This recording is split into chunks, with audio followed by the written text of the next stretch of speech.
5 ವರ್ಷಗಳ ಹಿಂದೆ ಕೋವಿಡ್ ಮಹಾಮಾರಿಯಿಂದಾಗಿ ಜನರು ರೋಸಿ ಹೋಗಿದ್ರು. ಇದೀಗ ಮತ್ತೆ ರಾಜ್ಯದಲ್ಲಿ ಕೋವಿಡ್ ಕೇಸ್ಗಳು ಹೆಚ್ಚಳವಾಗ್ತಾ ಇದ್ದು ಆರೋಗ್ಯ ಇಲಾಖೆ ಅಗತ್ಯ ಕ್ರಮಗಳನ್ನು ತೆಗೆದುಕೊಳ್ತಾ ಇದೆ. ಹೌದು, ಸದ್ಯ ಶಾಲೆಗಳು ಆರಂಭವಾಗಿದ್ದು ಮಕ್ಕಳಿಗೆ ಕೋವಿಡ್ ಬರುವಂತಹ ಸಾಧ್ಯತೆ ಇರುತ್ತೆ.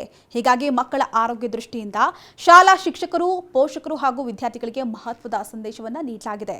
ಮಕ್ಕಳಿಗೆ ಸೋಂಕಿನ ಲಕ್ಷಣಗಳು ಇದ್ರೆ ಶಾಲೆಗೆ ಕಳುಹಿಸೋದು ಬೇಡ ಅಂತ ಹೇಳಿ ಪೋಷಕರಿಗೆ ತಿಳಿಸಿದ್ದು, ಒಂದು ವೇಳೆ ಅಂತಹ ಮಕ್ಕಳು ಶಾಲೆಗೆ ಬಂದಿದ್ರೆ ವಾಪಸ್ ಕಳುಹಿಸುವಂತೆ ಶಾಲಾ ಶಿಕ್ಷಕರಿಗೆ ಸೂಚನೆ ನೀಡಲಾಗಿದೆ. ಅಲ್ಲದೆ ಆಸ್ಪತ್ರೆಗಳಲ್ಲಿ ಡಾಕ್ಟರ್, ನರ್ಸ್ಗಳು ಕಡ್ಡಾಯವಾಗಿ ಮಾಸ್ಕ್ ಹಾಕುವಂತೆ ಸೂಚನೆ ನೀಡಲಾಗಿದೆ.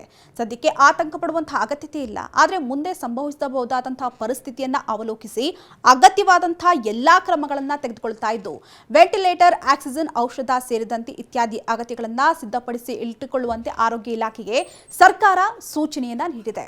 ಇನ್ನು ವಯಸ್ಸಾದವರು, ಗರ್ಭಿಣಿಯರು ಹಾಗೂ ಹೃದಯ ಸಂಬಂಧಿ ಹಾಗೆ ಶ್ವಾಸಕೋಶ ಸಮಸ್ಯೆ ಇರುವವರು ಮುನ್ನೆಚ್ಚರಿಕೆ ಕ್ರಮವಾಗಿ ಮಾಸ್ಕ್ ಧರಿಸೋದು ಒಳ್ಳೆಯದು.